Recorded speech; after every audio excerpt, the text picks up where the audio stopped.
விஜய்க்கு கரெக்டாக வந்து தண்டனை கொடுக்கும்போது கரெக்டாக நம்ம காவேரி அங்கே வந்துடுறாங்க. காவேரி வந்து நிறுத்துங்கன்றாங்க. வெண்ணிலா வந்து சாட்சி சொல்ல வந்திருக்காங்கன்றாங்க. வெண்ணிலா வராங்க. வெண்ணிலா பார்த்தோன்னே அதிர்ச்சி அடைகிறாங்க எல்லாரும். வெண்ணிலா வந்து எல்லா விஷயத்தையுமே வந்து சொல்கிறாங்க. இதுக்கும் விஜய்க்கும் எந்த சம்மந்தமும் இல்லை. விஜய் என்னை தள்ளி விடவும் இல்லை. வந்து இதுக்கு என்னை தள்ளி விட்டது ஃபுல்லாகவே வந்து அந்த பசுபதி தான் வந்து என்னை தள்ளி விட்டார். அது எப்படி என்ன நடந்துச்சுன்னா அப்படின்னு சொல்லிட்டு இந்த மாதிரி பசுபதி என்னை வந்து வேணும்னே வந்து தூண்டி தூண்டி விஜய்க்கு எதிராக வந்து நிறைய வந்து கொடுக்க சொன்னார்.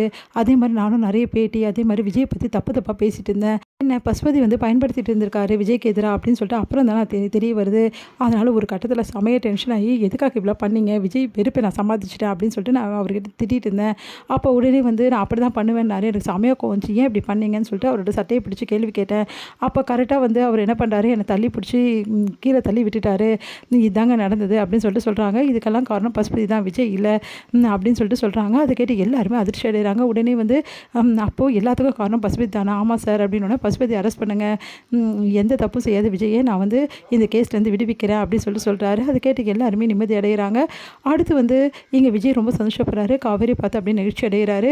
அடுத்து வந்து இங்கே சரி இந்த கேஸுக்கு வந்து வந்து கொடுத்தது யார் அப்படின்னோடனே இந்த மாதிரி வெள்ளாவோட மாமா தான் அப்படின்னோடனே அவர் எங்கே கூட்டிகிட்டு வாங்க அப்படின்னு சொன்னோன்னே அவர் வந்து அப்படின்னு சொல்லிட்டு மழுப்புறாங்க போலீஸ். இப்போ அவரையும் வந்து விஜய் தான் மறைச்சி வச்சாருன்னு சொல்ல போகிறீங்களா? இப்போ தான் உண்மை வெளியே வந்துச்சு அப்படின்னோடனே சரிங்க சார் நாங்கள் அவரை வந்து எங்கே இருக்காருன்னு பார்க்குறோம் அப்படின்னோடனே இப்போ தான் பார்க்கவே போகிறீங்க அப்படின்றாங்க ஜட்ஜு.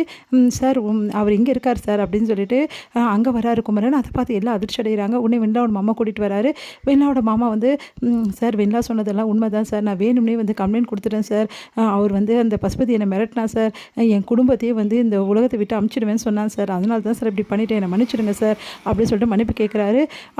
அந்த பசுபதியை அரெஸ்ட் பண்ணுங்கள். அந்த பசுபதி இவ்வளோ தப்பு மேலே தப்பு பண்ணிகிட்டே இருக்கான் அப்படின்னு சொல்லி சொன்னோன்னே கரெக்டாக பசுபதியும் வந்து கூட்டிகிட்டு வராரு. நிவின் நீங்கள் கவலைப்படாதீங்க பசுபதியை நாங்கள் வந்து கூட்டிகிட்டு வந்துடுறோம் அப்படின்னு சொல்லிட்டு பசுபதியை வந்து கூட்டிகிட்டு வந்து விடுறாரு.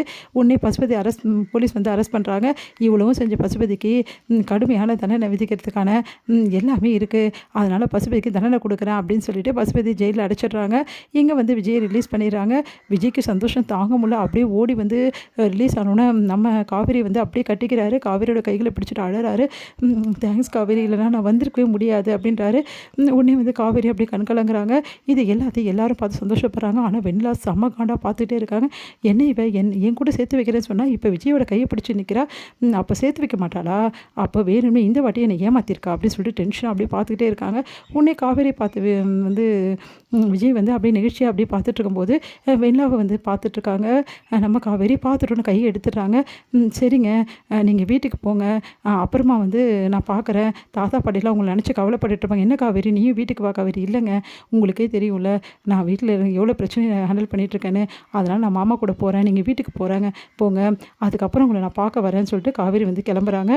காவேரி இப்படி விட்டுட்டு போகிறத பார்த்து விஜய் யோசிக்கிறாரு. அடுத்து அவங்க தாத்தா பாட்டி வாப்பா போகலாம் அப்படின்னு சொன்னோன்னே இங்கே வெண்ணிலா அப்படியே நிற்கிறத பார்த்து அவங்க தாத்தா பாட்டி பரவாயில்லம்மா நீயும் வீட்டுக்கு வா, உனக்கு சீக்கிரமாகவே குணமாயிடும், உனக்கு குணமானோன்னு நாங்கள் அனுப்புகிறோம் அப்படின்னோடனே ரொம்ப நன்றிங்க அப்படின்னு சொல்லிட்டு வெண்ணிலாவோட மாமா சொல்கிறாரு.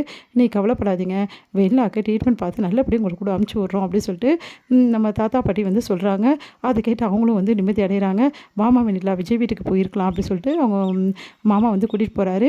இங்கே வெண்ணிலா வந்து காவேரி பற்றி யோசிச்சுட்ருக்காங்க.